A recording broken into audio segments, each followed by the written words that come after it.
right, so we'll get started with the webinar now. My name's Laura Katawaki, and I'm a research and knowledge mobilization specialist with United Way BC. Thank you everyone for joining us today for this webinar to learn more about the Java Social Program. This is the program that United Way BC actually did a pilot of about a year ago, where we provided some funding to some community agencies so they could implement the program. So we're really excited to be able to share more about this program model and to also hear from some of the agencies themselves and their experience with the program. Today we're going to have three presenters, and the first presenter will be Dr. Christine Toyer, who pioneered the use of standardized peer support to address loneliness in senior living. And she leads training workshops across North America, has received numerous research awards, and has served on the planning committee for the Canadian National Conference on Culture Change. We're also going to hear from two of the staff members from the community agencies that actually implemented the programs. So we'll be hearing from Signe Percival, who is the Adult Mental Health Program Coordinator and Counselor at Lower Similkameen Community Services Society. She delivers psychoeducation, art therapy, and mental health empowerment programming in Keremeos, BC. She has been facilitating Java Social since August 2024. And we'll also hear from Sarah Dean, who is a seniors community connector at Kitsilano Neighborhood House.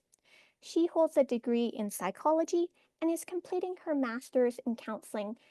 And in her role, she supports low-income older adults on Vancouver's West Side through programming that addresses social isolation, such as the Java Social Program. So before I turn it over to our wonderful presenters, I'm just going to do a few brief housekeeping notes and also a land acknowledgement. So United Way acknowledges the homelands of the Indigenous peoples of this place we now call Canada, and honors the many territorial keepers of the lands on which we work. Specifically, I'm currently working from home today, so I'm working on the traditional, ancestral, and unceded territories of the Coquitlam First Nation. And so I'd like to thank the Coquitlam who continue to live on these lands and care for them, along with the waters and all that's above and below. Next, I'll move on to a couple housekeeping notes. So during the webinar, everyone is going to be muted. Feel free, though, to introduce yourself in the chat box if you like, or to place any comments that you have there. If you'd like to use the closed captioning feature, there is a CC button at the bottom of your webinar toolbar, and that can enable closed captioning. It is automatic, so it might not be 100% accurate, but feel free to use that if it would be helpful for you. There will be a brief question period at the end of the webinar. Please feel free to use the Q&A feature in the toolbar to ask questions at any time, or to also place them into the chat, and we'll try and answer them all at the end of the webinar. And then I do just want to note that the webinar is being recorded, and it's going to be posted on Healthy Aging Core BC, and we'll share out with you the webinar recording and also make the slides available.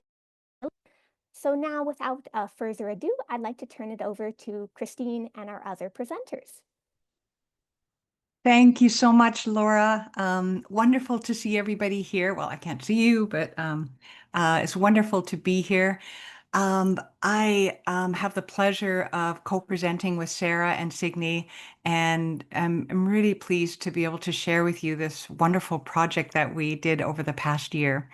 And I wanted to start off talking about loneliness because that is what the Java programs are all about. And we know that the World Health Organization has launched an international commission on loneliness, and this is co-led by Dr. Vivek Murthy, and you may have heard of him.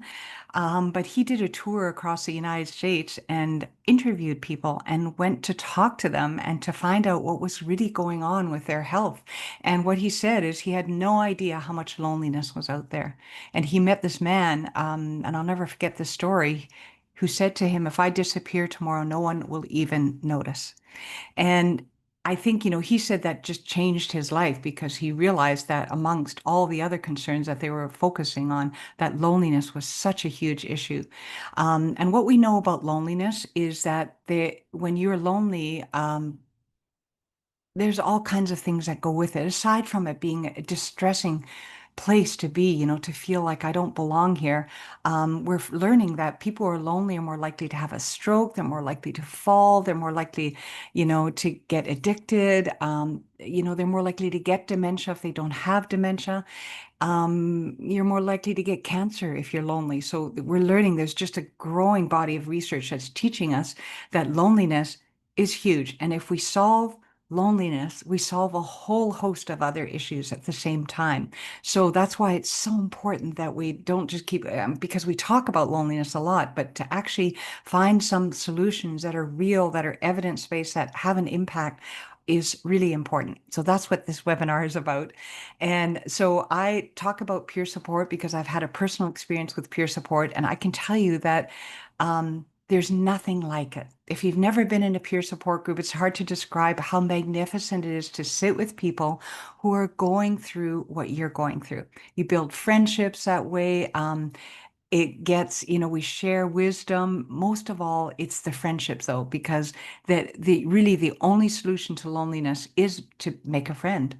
And there is no pill for loneliness. There's no vaccine for it. But friendships is. So the Java programs, which is what we're going to be talking about, there's actually 5 programs that we've developed over the years. The first is the Java Music Program, which is a peer support group that includes music. The Java Memory Care program was a second program we developed for people living with cognitive changes. And Java Circle is the third program that came out recently that has another 52 themes. There were so many people that were using the first 2 programs. They wanted more topics, more music, more everything. And that is what Java Circle is. Java Social is different because it is designed more for the community. It has more abstract questions, and we removed the music because some people said they wanted to have the peer support programs, but they didn't want the music. They wanted more time for discussion. So that is what the Java Social program is. It still has all the things that the other Java programs, has a large size photograph, etc. I'm going to talk about that in a minute.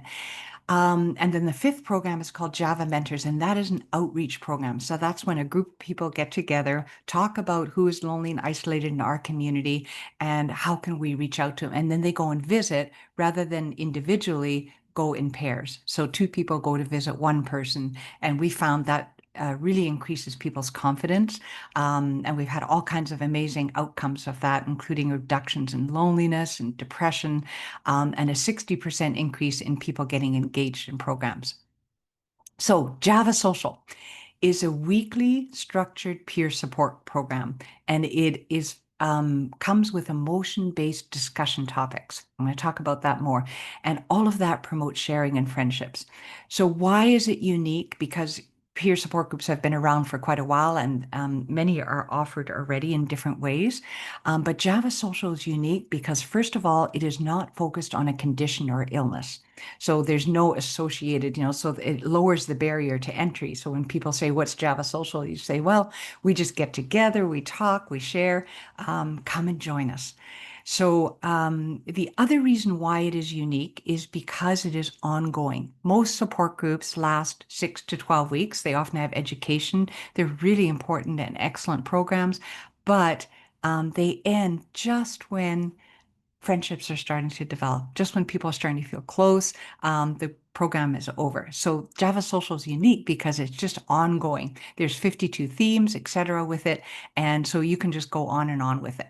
So the program materials for this program include a facilitator's guide. It's a big group manual with 52 themes in it. There's a step-by-step guide that walks you through how to facilitate.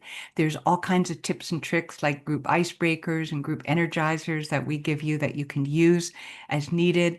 There's a booklet called Java Reflections. You can see that's the on the photograph with the swan. So that's a booklet that the group members hold in front of them that has the photograph and some writings that I've done about the different themes so that it gives people something, kind of a jumping off place.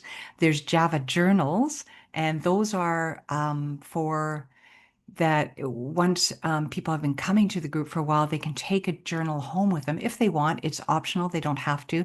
And then they can write, if it has a theme picture and some room to write, they can write about what's going on for them around that particular topic. And then there's a welcome sign, a singing bowl for getting centered practice, which is wonderful. It helps people who have anxiety get centered. It's very simple, like a meditation, but very simple. So the facilitator's guide has theme titles. I've already said, how to introduce a journal. So it has some tips and tricks for the facilitators. Again, there's 52 themes. There's photographs, quotes, and reflections.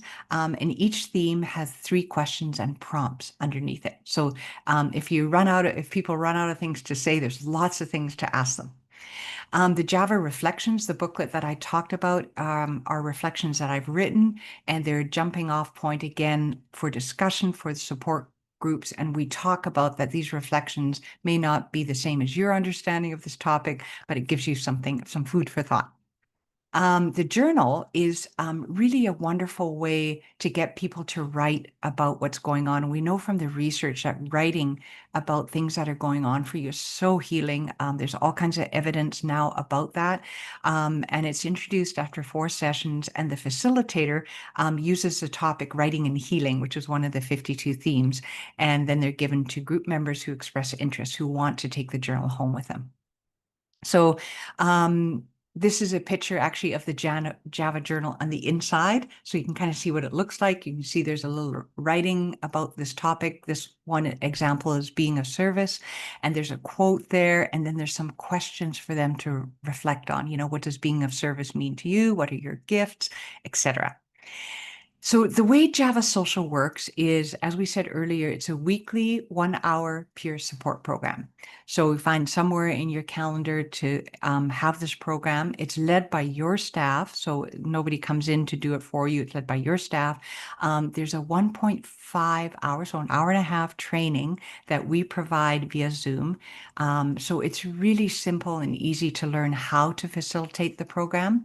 And the facilitators follow the step-by-step guide. So it's really easy.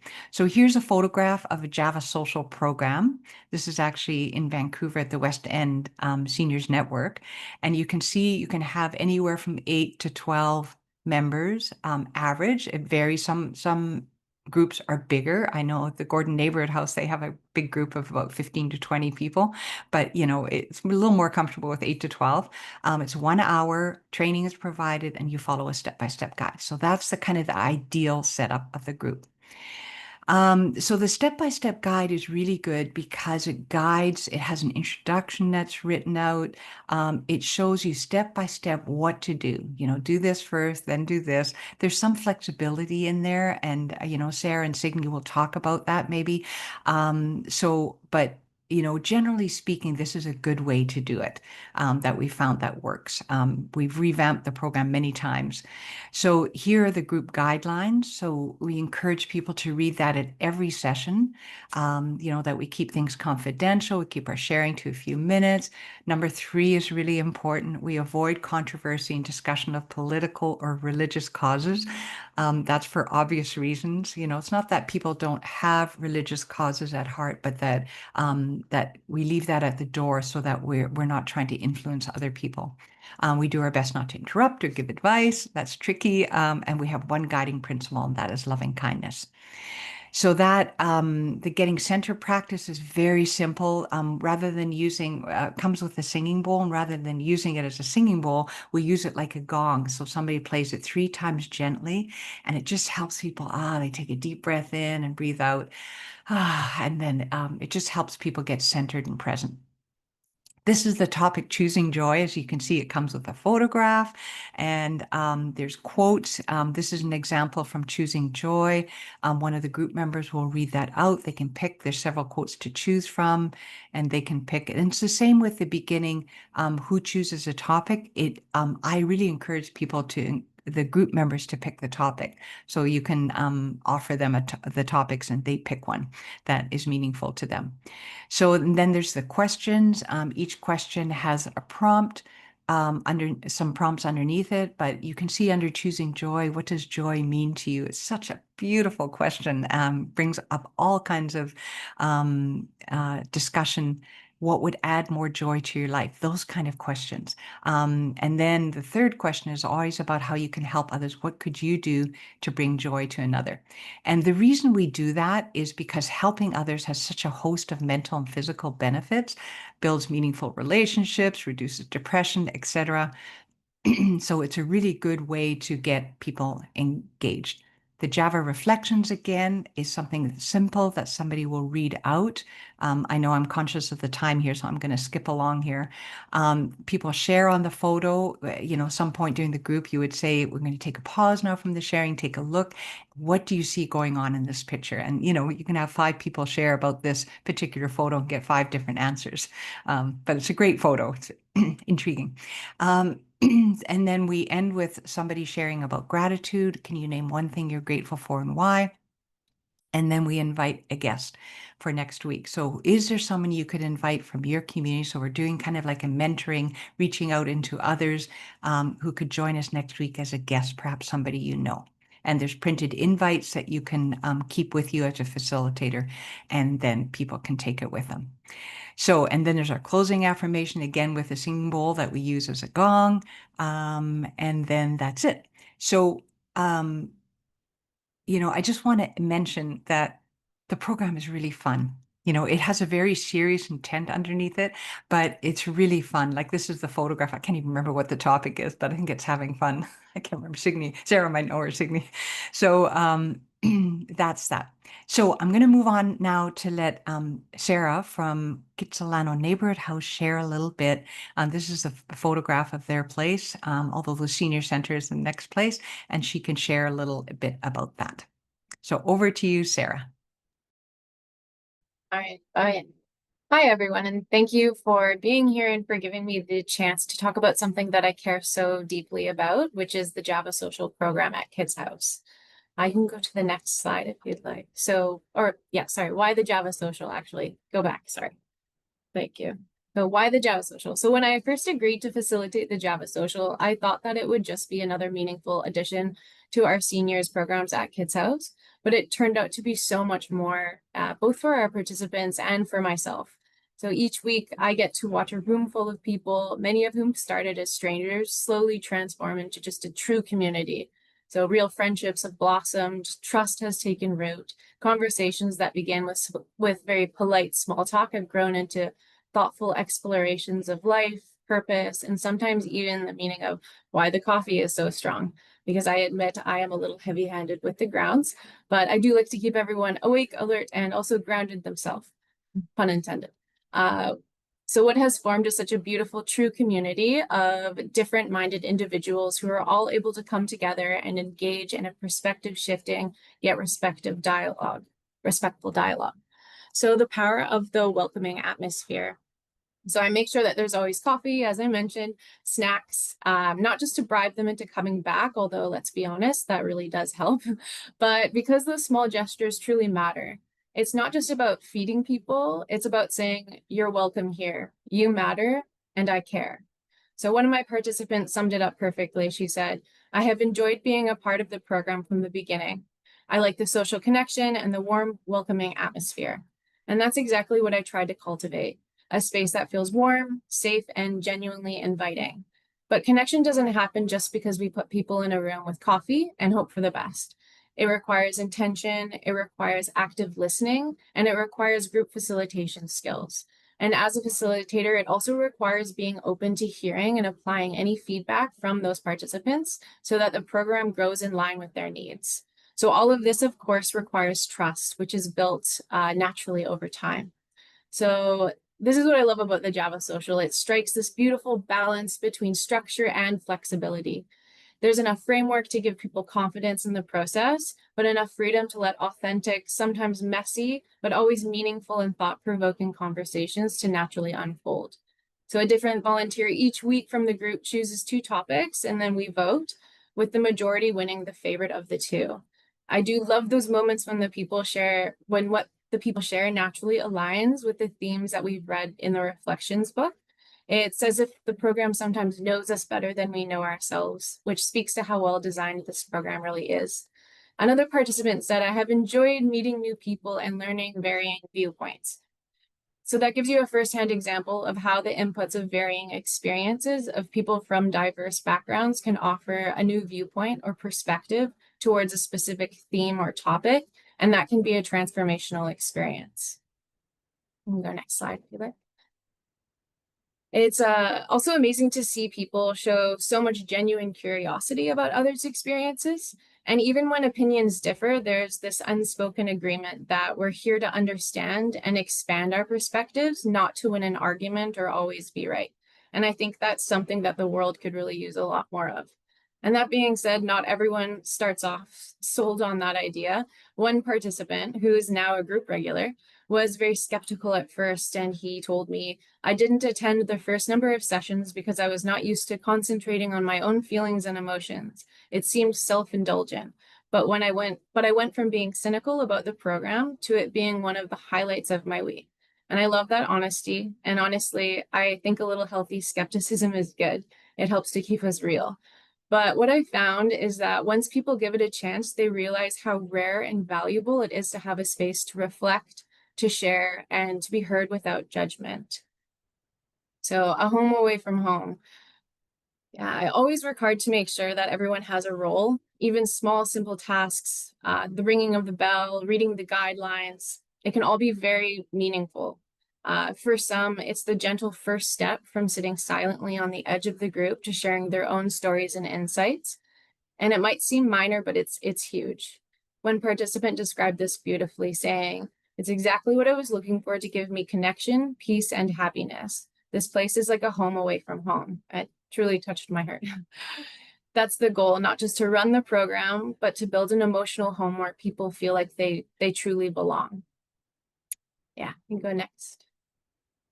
So, of course, it's not always smooth sailing. One of the ongoing challenges I face in particular is working with a participant who has a traumatic brain injury. And within that, they might get stuck repeating stories from their past, which can sometimes test patience of the group. So handling it with as much care as possible, wanting them to feel heard, and also needing to keep the conversation flowing can be a tricky dance. So I do intervene gently, summarizing, what's been shared. And then, the group's patience has grown as they've seen her ability to communicate in the current. So even at times, she's now sharing stories from her current life. So from not being able to put words together to being able to form a sentence to speaking fluently in the present moment, I say that's quite the miracle. And the weekly group has provided her with the opportunity to practice speaking, and the growth has been so evident that in a recent week, the group gave her a huge round of applause after she shared, because they also felt a part of the growth. And this participant was almost in tears from all the support she felt. And I truly think that these are the moments that matter the most sometimes. It was so powerful. Yeah. Next slide, please. Thank you. Also, sometimes the impact of the program is more profound than you'd even expect. One participant shared very simply, this group stopped me from completely losing my mind. And that's just not just a nice review for a brochure, that's a life-changing response. That's why we do this work. At least that's why I do this work. The Java Social isn't about just passing time. It's about creating purpose, empowering people through participation. It's about offering people, especially those who may feel forgotten or overlooked, a space where their voice truly matters, where they're encouraged to reflect, to grow, to connect. It's also about challenging ourselves as facilitators to show up fully, to bring patience, empathy, openness, the ability to truly hold an inclusive space that meets people where they're at rather than where you think they should be or where others think they should be. And yes, as well, a good sense of humor doesn't hurt as well. Because sometimes you do really just need to laugh at the absurdity of it all or cry together at the tragedy of it all. There's just so much power in shared group experience. It's so healing. Yes, next, please. So key takeaways. So at the end of the day, what we're doing is deceptively simple, yet profoundly important. We're creating a space where people feel seen, where they are heard, and where they know that they belong. So as a group, We're cultivating the courage to walk through vulnerability with your eyes wide open. And all it really takes is strong coffee, yummy snacks, open hearts, and the willingness to keep showing up for one another week after week. Thanks. That's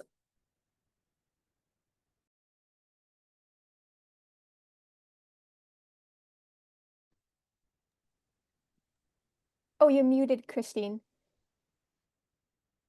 Thank you so much. Thank you so much, Sarah. Wonderful. I love the strong coffee story. Coffee, you don't want to underestimate it, how important it is. Having treats there. I'm sure anybody who does programs know if you have food and treats, people come. But it also creates this warm, welcoming environment, right? That is so important, right? For people to feel safe. And when they feel safe, then they feel they can be vulnerable and share what's really going on. So thank you so much, Sarah. I'll move on to Signe now. She's going to share she has a very unique experience there in Keremeos. So go ahead, Signe.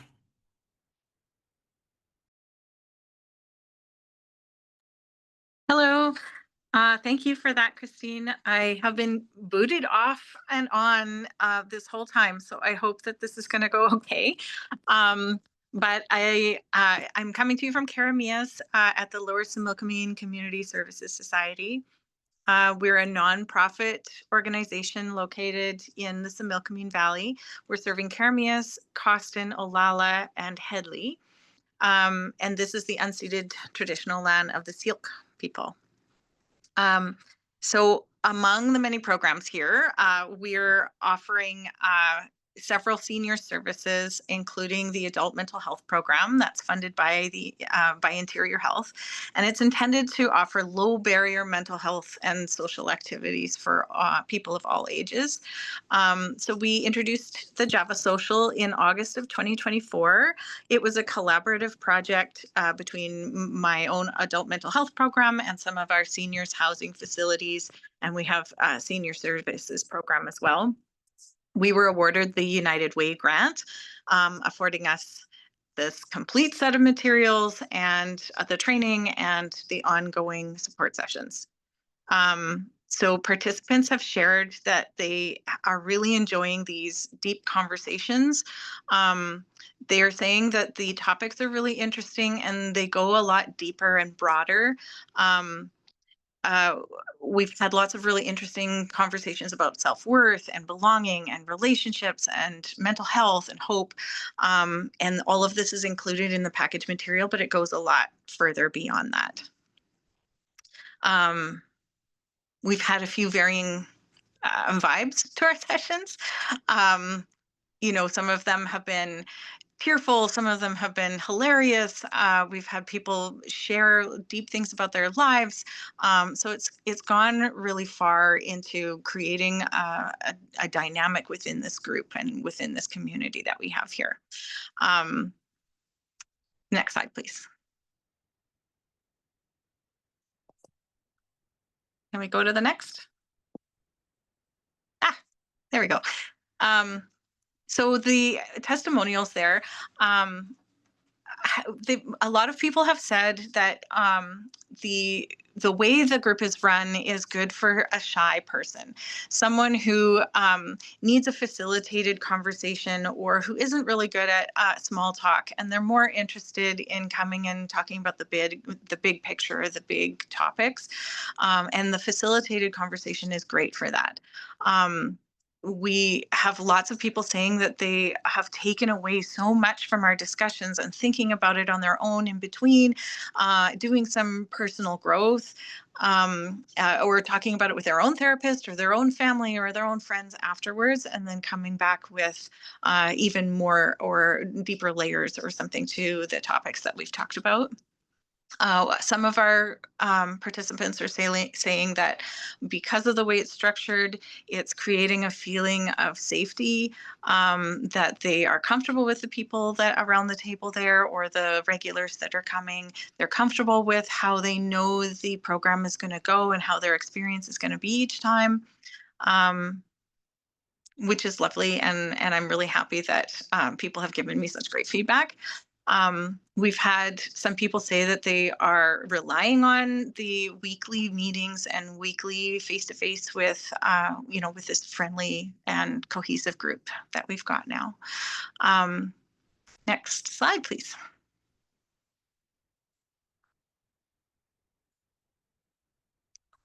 So what I'd like to say about how wonderful it is to use these materials as a facilitator, the training and the package make all the difference. So the training, the hour and a half that we do, plus some ongoing trainings, are concise and practical and are really great for new leaders to a program, so that the leader can feel confident, they can feel like they have complete preparation in order to start up a program like this.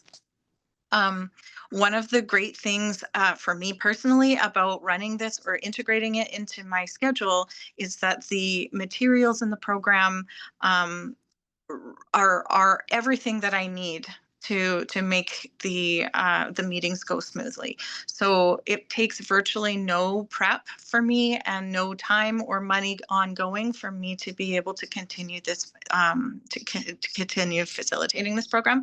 So I have invested an hour and a half each week. And the reason that I do an hour and a half instead of just the hour is because I really like to allow the participants to have a half an hour of unstructured time to visit after we've done our hour structured facilitated program. And they can practice a little bit of their own organic conversation and the small talk we can bring in then, and they do a little bit of personal connection during that time as well. And I feel like it's an unrushed transition out of our little group into the rest of their day.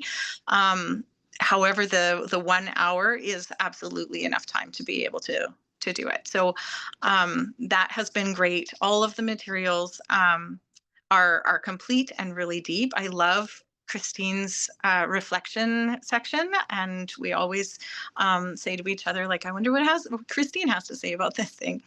So that has been really enjoyable, and it's made it really easy for the facilitator to just carry on doing it each time I bring my bin and lay it all out. Everybody knows what's going to happen, and I do hardly any prep for it.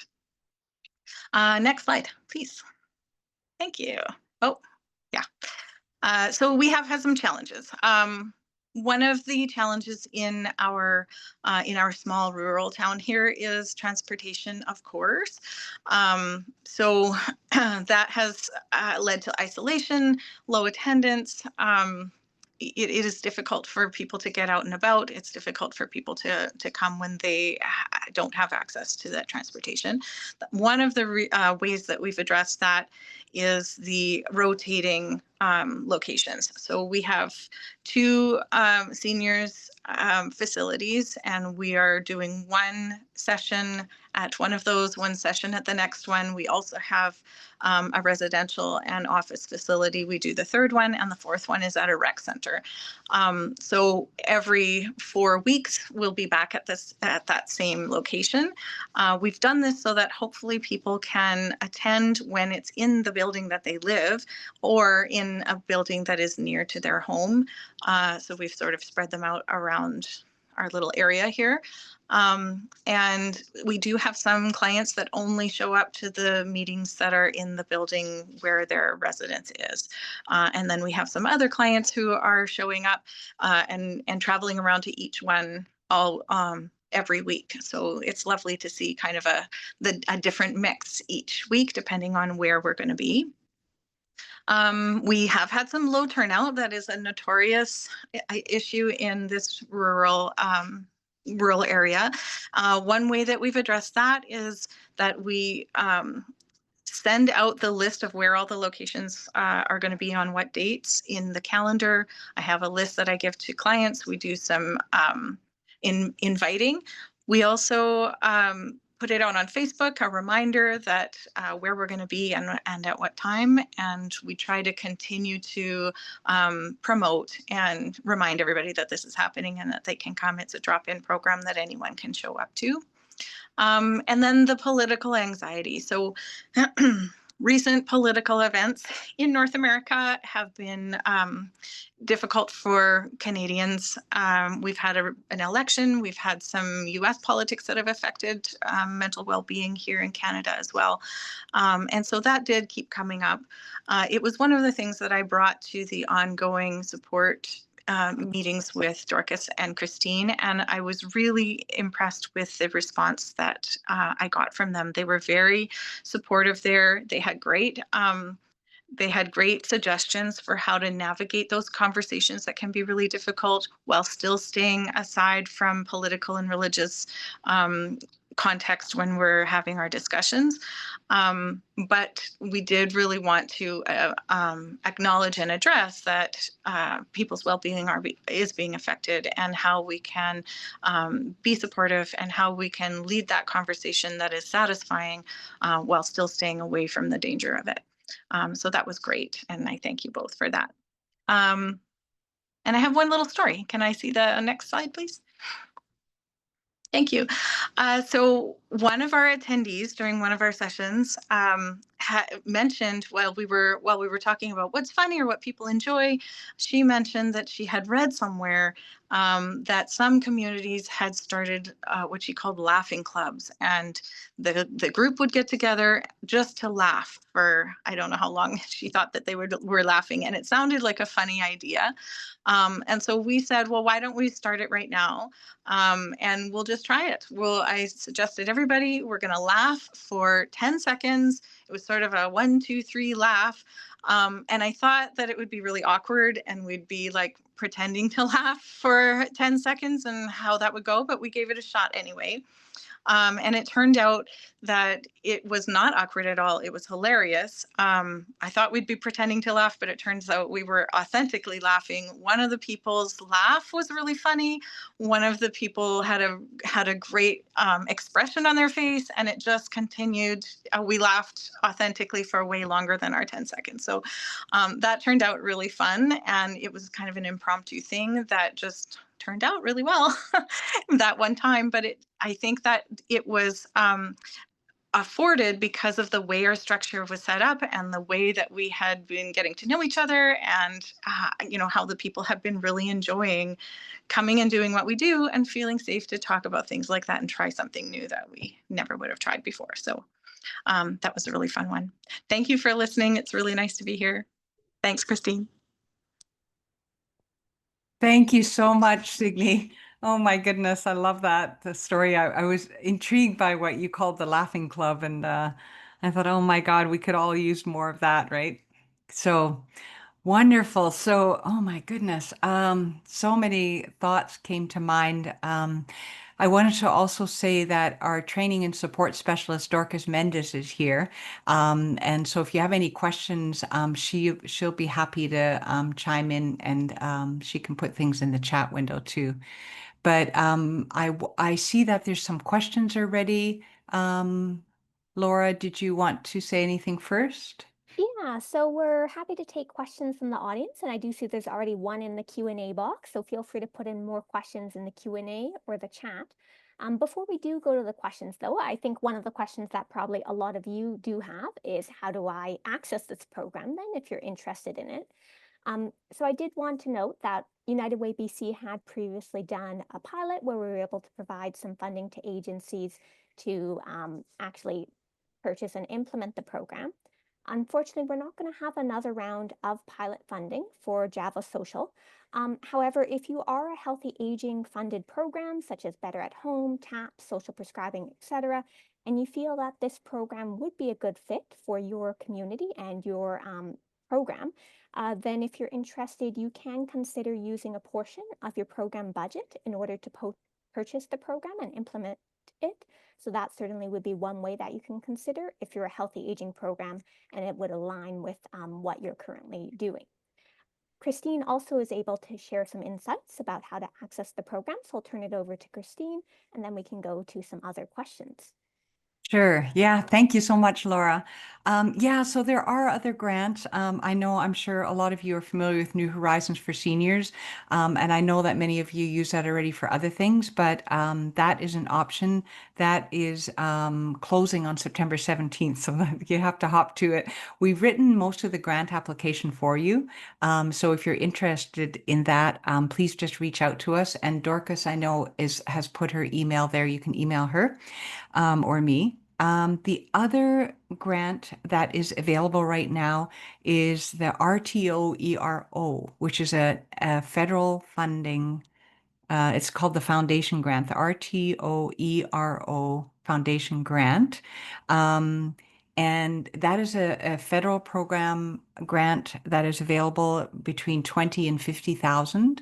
So what's really exciting is some of the neighborhood houses in British Columbia are getting together and doing one application to that foundation for a grant to get the Java Social and some of the other Java programs in. So if you're interested in information about that, that letter of intent is due on September 19th, and we can give you a draft of a letter of intent that kind of covers everything that they're looking for, so we can help you with that. So those are two grants. There's others, I'm sure, but those are the two that come to mind right away to help you. Okay, then I'll go to questions.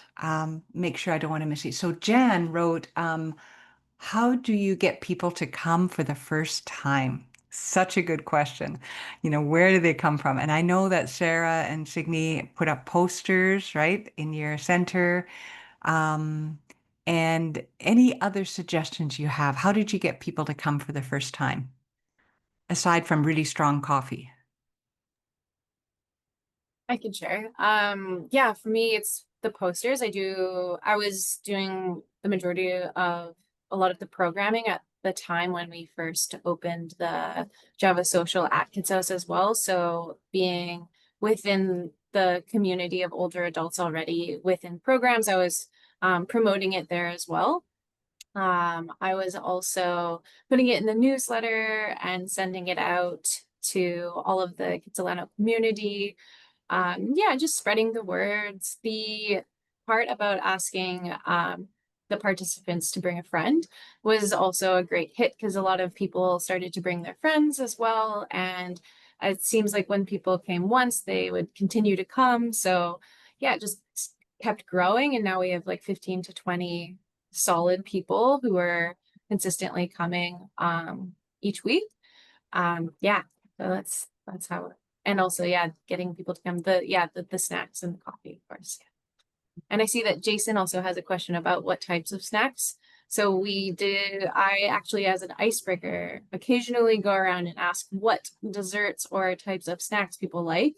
And then based on the results of that, I kind of take a mental note and go and get those snacks for those people. And it kind of makes the participant who mentioned the snack that I brought feel really good that week as well. Like one week, for example, someone said, I love tiramisu. So I went and got like a tiramisu cake and brought tiramisu, and everyone enjoyed that. It was good. But always making sure there's fresh fruit as well. And some people don't like the sugar. So yeah. Yeah, good questions. Signe, did you want to add anything? Getting people there for the first time. Yeah, so we did all the same things like Sarah said, promoting it within the programs and groups that we already have. Like I said, we have hosted them at some of our living facilities, so lots of promotion there. We've also used Facebook and the library and the rec center, places where people are gathering anyway. And then the snacks. Great idea for tiramisu. I'm noting that for later. But we also have very little budget to run this program with, because it's within lots of other programs. So because we're moving them around locations, when they're at one of the living facilities, that facility provides the treats and whatever they happen to have, or their kitchen has on hand, or whatever it is. And when it's at our offices here, then I provide the treats, and I might have time to make something, or I might have time to zip by Tim Hortons on the way there, or whatever it is.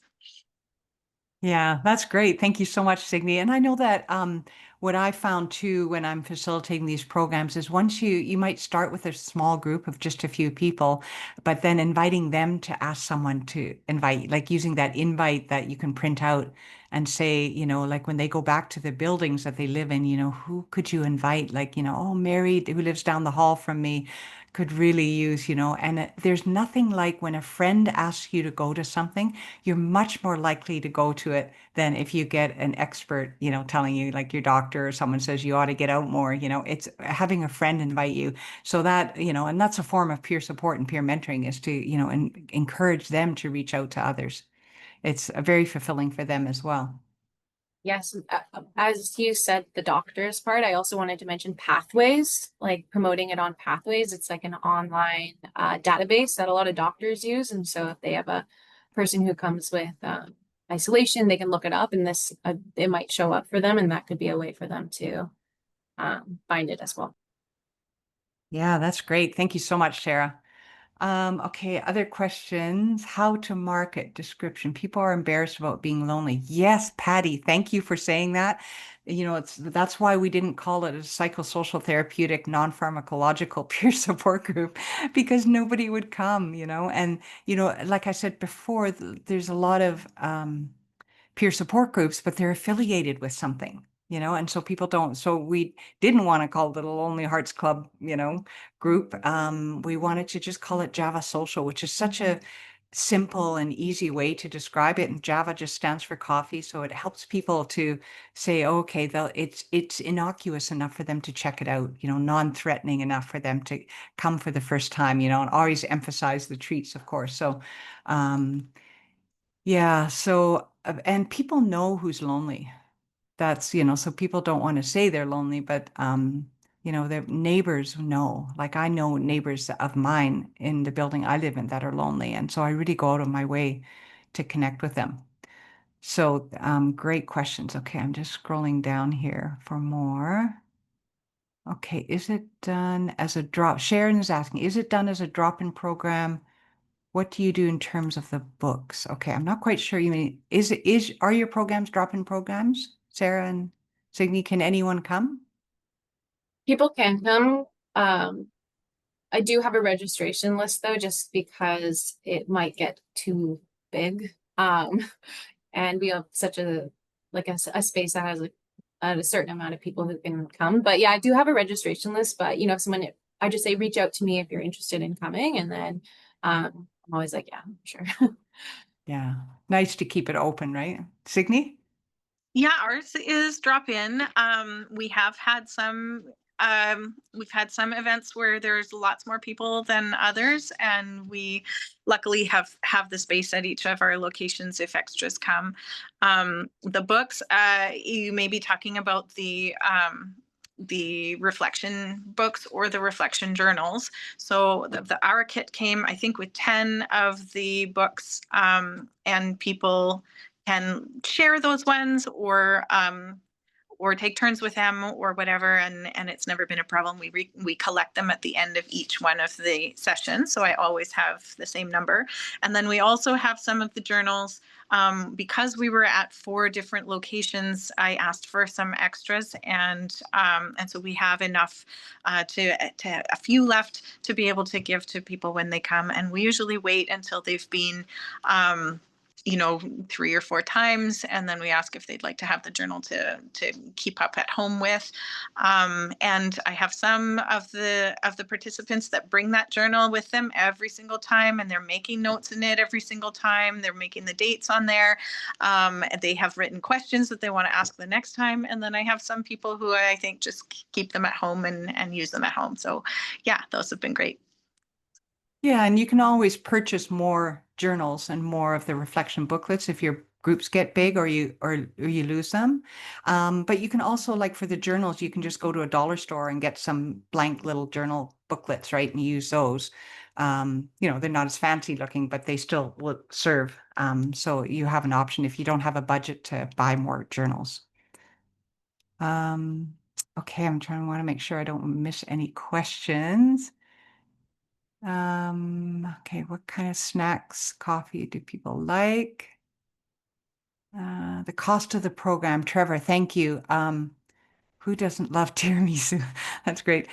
So the each of the Java programs is $5,000. So it comes in a big box with all the program materials, and there's no subscription or you get a license then to use that program. So there's no subscription afterwards. So it's a really great investment to have. So, oh, I see Dorcas already put the answer in there. Sorry. Thank you, Dorcas. That's great. How much are we looking at to get the program? Okay, that's the question. So, yeah, and you can purchase more if you need them. Okay, I hope I answered that question. I'm just scrolling up here to make sure we didn't miss anything. Okay, that's good. And I think, Christine, there's still one question in the Q&A box asking is about there? how Right. to market the program in terms of the description, because Patty has noted some people are embarrassed about being lonely, and so they might not want to go to a group that's supposed to address loneliness. Yeah. So if I can go back in the slides here, if that's okay with you. Hang on, sorry, I hope this isn't making you seasick. Okay. So here is the poster that was used by Signe. I think it's a wonderful poster. And you can see how it's being advertised, discussion and reflection, peer social group for seniors.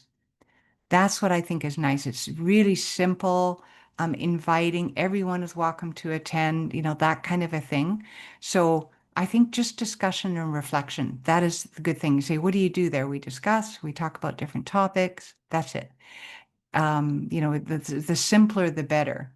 I'm sure Signe would help share this poster. And I know Sarah has put together a lovely poster too. I've seen it. Looks really beautiful. So if you need some help, you can reach out to them for the posters to how to. Yeah, that's a great poster. Okay, thank you. Let me make sure I don't miss any. One of the questions that sometimes gets asked is do you have to be a social worker or a counselor to facilitate these programs? And the answer is no. Anybody really can facilitate these programs. It has to be somebody who has an affinity for this kind of, work to be, to have a discussion group that can at times get emotional and, they talk about really sensitive topics where people are vulnerable. So it really can be anybody who likes doing it because we support and train the people that want to facilitate this program. It's good to have a staff person overseeing it, though, if you're using volunteers, because, volunteers come and go. So once you get the program going, you don't want, suddenly, Java Social's not happening for a month because your volunteer's gone on holidays, right?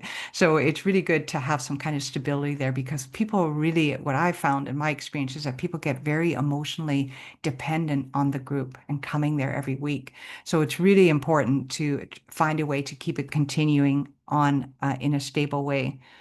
The trainings that we provide we provide them every month so that if you have new people that want to come and learn how to facilitate your Java programs, then you can just send them to the training. There's no cost for that. Once you have a license to the program, you can send unlimited numbers of people to our trainings. And Dorcas Mendes, who I said earlier is our training and support specialist, is wonderful. I'm really biased, but she's just so much fun. People really enjoy the trainings, and she also does a once a month facilitator support group so that you can go to. So, for example, if the political issues come up, we have a handout that we developed for it. We've got a handout called Dealing with Emotions, like how to deal with difficult emotions that sometimes come up. What do you say? What do you do? We have another handout, Dealing with Negative People. That sometimes comes up in a group if you have people who are really negative and they can derail a whole group, right? So we've created a handout with, it has all kinds of evidence-based practices, what you do in a group when that happens, how do you handle it? So we share all that with you freely as much as we can. So there's lots of support, ongoing support, and you can just phone Dorcas too and talk to her. If there's something that's come up, you can just call her or you can call me and we support you and help you because, of course, we want these groups to be a great success. So, And there's Laura, did you have something? Yes. Yeah, I was going to say there's been a couple more questions put into the Q&A box. One is Ah, yes. whether there's many men who participate in Java Club. So that's a really interesting question. Sorry, could you repeat that again? I didn't If quite hear there's that. many men who participate in Java Club. Oh, are there men? Yes. Mhm. Yeah, I mean, I've seen it. It depends. I know I've been to Sarah's group and I've seen the men that are there. I think there's 3, 4 that come every week. Yeah, we have a solid crew of men for sure who show up. Yeah, definitely like maybe 4, 5. Yeah. And it's been great. People have also been meeting outside of the Java and continuing the connections over coffees outside of like the meeting hours. And that's kind of the goal there as well, is increasing those connections, and not just within the group, but also outside of the group too. It's been good. And there's Yeah. also, sorry, Oh, go go ahead. ahead. No, go ahead. Oh, I was just going to raise one more question from the chat box so that we can make sure we get to all of them. There was also a question about whether you rotate participants and how long participants normally stay in the program. Yeah, I think that's a good question. From my perspective, I think, having people come week after week is really good because that builds that emotional safety. They get to know each other really well. And so there's no end point to it. That's the nice thing is you can just go to this group forever and ever. Amen. So that's what's nice. You have the program materials. You can just keep facilitating the program. I know that Sarah is looking at adding the Java memory program. So for people living with dementia in the community, so that you have, there's specific training for that program. So that's really good if that's something you want to add as you go along. You can have a Java social just for men. You can have one just for women. You can have one just for LGBTQ plus, or you can do a group for younger adults. One of the things we're exploring at the Kitsilano Neighborhood House is a group for younger adults. Younger being a very relative word. We're still kind of sorting out how young, but people under 55, they need these support groups just as much as older adults do. So. Great, thank you very much. And there was one last question in the Q&A, which is just about the origin of the name Java Club or Java Social. Oh, yeah, that's great. Yeah, it started out with the Java Music Club, and it's because, like I said earlier, we didn't want to call it a psychosocial therapeutic support group because nobody would come, and so we just picked Java for coffee and music, and then that stuck, Then we tried to change the name down the road, but everybody was really invested. We're in over 2,000 organizations now, and they like the Java word in there. They say it's my Java time now, so it's morphed into a new word that we're using for social support. So, yeah, so that's really where it came from. All right, thank you. Well, I think we're pretty much at the end of the hour. So I'd just like to invite if anybody has any last words that they'd like to provide to the audience before we adjourn.